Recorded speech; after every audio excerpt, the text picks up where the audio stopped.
You are listening to Practical and Woo by Mindset and Manifest.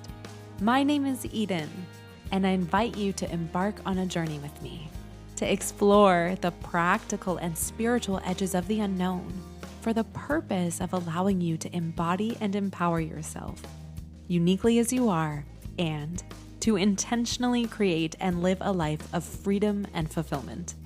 Each week, I am going to discuss topics such as energetics, reality creation, manifestation, astrology, tarot, and more to help empower you to live beyond perceived limitations and to practically design your life so it feels like absolute magic every step of the way. Let's dive in. Well, hello, brilliant soul. Sometimes hitting rock bottom is the only accessible way we have to stop the train on a pattern we've been perpetuating. The act of hitting the ground so that we can run again in a different way and a new direction. When I say the words rock bottom, it's entirely possible that you can feel the sting of them, alongside a desire to go any length possible to make sure it's never you that feels this. But if you've been someone who's hit rock bottom before, which to be honest is a different standard for each one of us, you might know the underlying relief that comes from this experience of figuratively having nothing left to lose. And the coolest thing about hitting rock bottom is the momentum that has the potential to be gathered towards the life that you're wanting to create. The goal of today's episode is not to forecast a rock bottom experience for you, but instead to peel back the layers on why this proverbial place actually carries with it wisdom that can teach you how to approach your life in a way that may take away the need for ever having to experience a rock bottom yourself. And if you do somehow find yourself in your own version of a rock bottom, you'll have a perspective to color your experience in a way that allows you to alchemize it and create from it everything in which you're wanting. So let's dive in.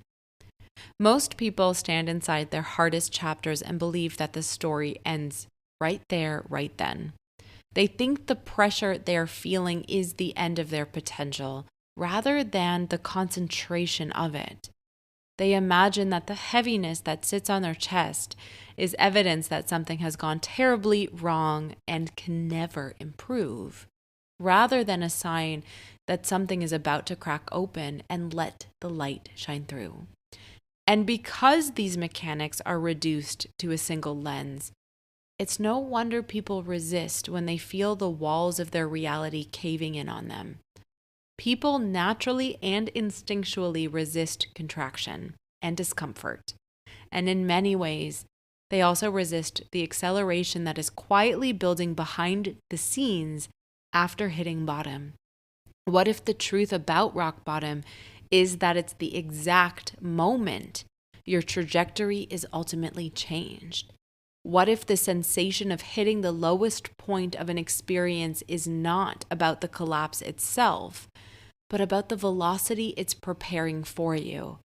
What if everything you call falling apart is actually coming together in a way that requires the breakdown to precede the breakthrough? A slingshot can only work when you pull back on it hard, putting force, pressure, and exertion on the band. You stretch the material in a way that allows you to reach the maximum point of resistance. And then, only when you've created enough tension to generate meaningful propulsion, you let go. The release is what creates the flight. The backwards motion is what creates the arc. The pressure is what creates the possibility. You don't launch without the pull. You don't soar without the stretch. You do not reach the farthest edges of your capacity without the moments where it feels like you cannot bear the intensity 1 second longer. If you think about it, in all of this, rock bottom is the part of the story where there is relief, a breath. It's the part where you finally let go.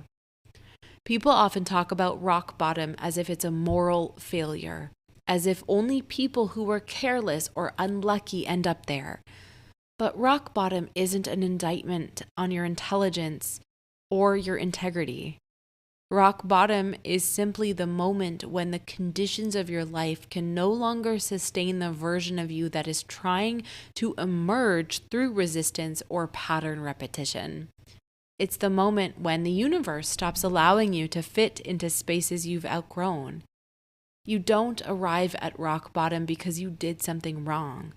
You arrive because you are no longer permitted to remain someone smaller than who you actually are.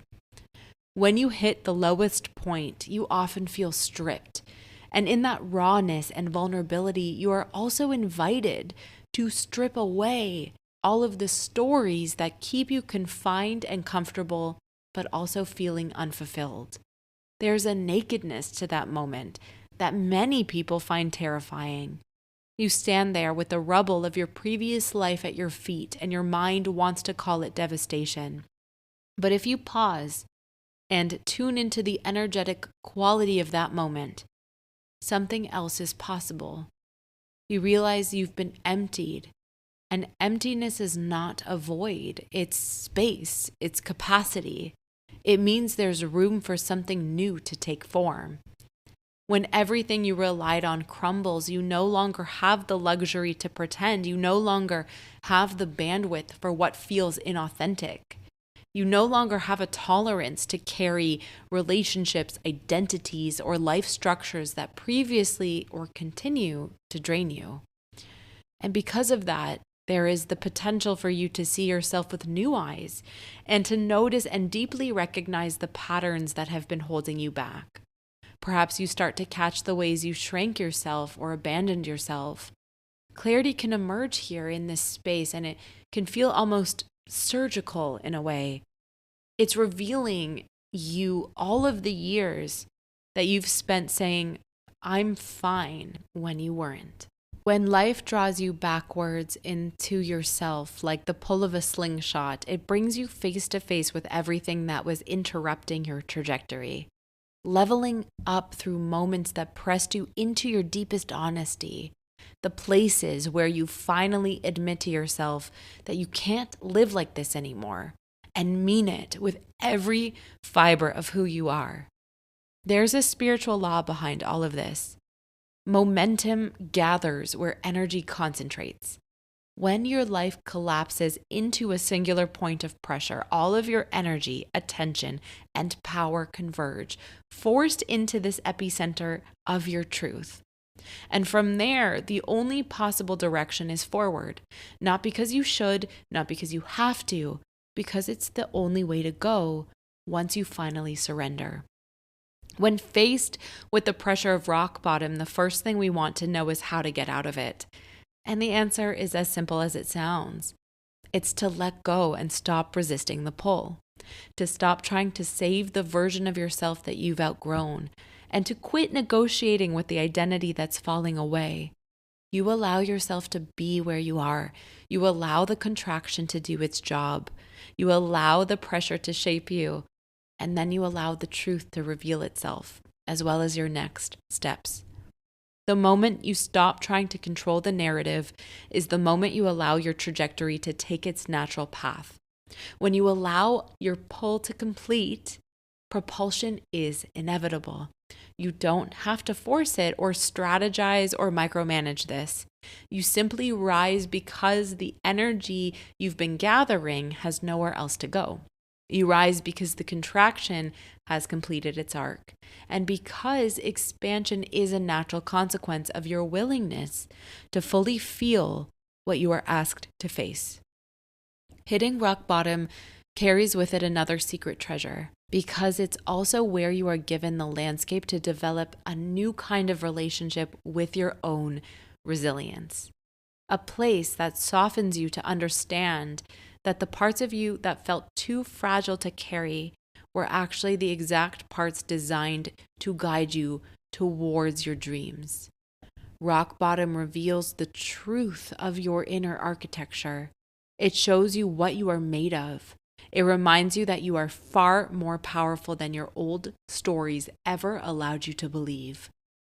One of the most powerful elements of the rock bottom slingshot metaphor is learning that the distance of the pull determines the distance of the flight. If you have been pulled back deeply, if your rock bottom has felt all-consuming, if your life has stripped you to the bare bones of your identity, then you are being prepared for a chapter that will demand a version of you that lives your life from a new vantage point, and your expansion will be wide. Your momentum will be strong. Your trajectory will be long, and you will not return to the edges of your old landscape, but instead soar far beyond it. If you notice, this is why the hardest seasons of life are often followed by the most extraordinary ones. When you allow yourself to fully own and accept rock bottom, any shame you once carried softens here, and any embarrassment can dissolve. The fear that told you that you were failing loses its power over you because you're able to start viewing your past through a compassionate lens because you recognize the purpose it served in shaping you. You understand why you had to face certain patterns, why certain relationships fell away. You understand why the timing didn't work the way you were wanting. And from that understanding, you begin to appreciate the raw, honest, vulnerable version of you who endured the pull without realizing what it could and can create. And in the moments where you move forward over time, you feel the possibilities come to you once again. You feel hope again. You feel the electric pulse of your soul reminding you that you have more in you. This is the moment you begin to live your life again as the version of yourself that your rock bottom was building all along. The slingshot does not and has never meant to launch you back to who you used to be. It launches you into a life that would have been inaccessible without the pressure that shaped you into who you are now. You begin to walk through the world as someone who knows themselves, trusts themselves, and understands their own momentum. When you are in the pullback, everything feels slow and stuck and suffocating. And the slingshot does not release until the tension is ready. And then when the release happens, everything from there accelerates. Opportunities appear, synchronicities multiply, and the universe that felt silent during your contraction suddenly feels wildly responsive, and your life begins to reorganize itself around your truth rather than the pattern you built through fear. The question then becomes, how do you honor this process while you're still in it? Because it is painful, and there's no need to deny this. If you find yourself in a version of rock bottom, stay curious about what you're experiencing. Begin to open yourself to see what you're being asked to see, and soften your grip on the narratives that tell you that you're behind. Breathe into the truth that something powerful is gathering behind the scenes that you may not yet feel or know is happening, and honor the pace of your becoming even when it feels uncomfortable. Rock bottom is not the end of your story. It's the beginning of the part where everything changes. It's the chapter where you uncover a strength you didn't know you had, clarity you could not have accessed any other way, and a relationship with yourself that changes the way you approach every future moment.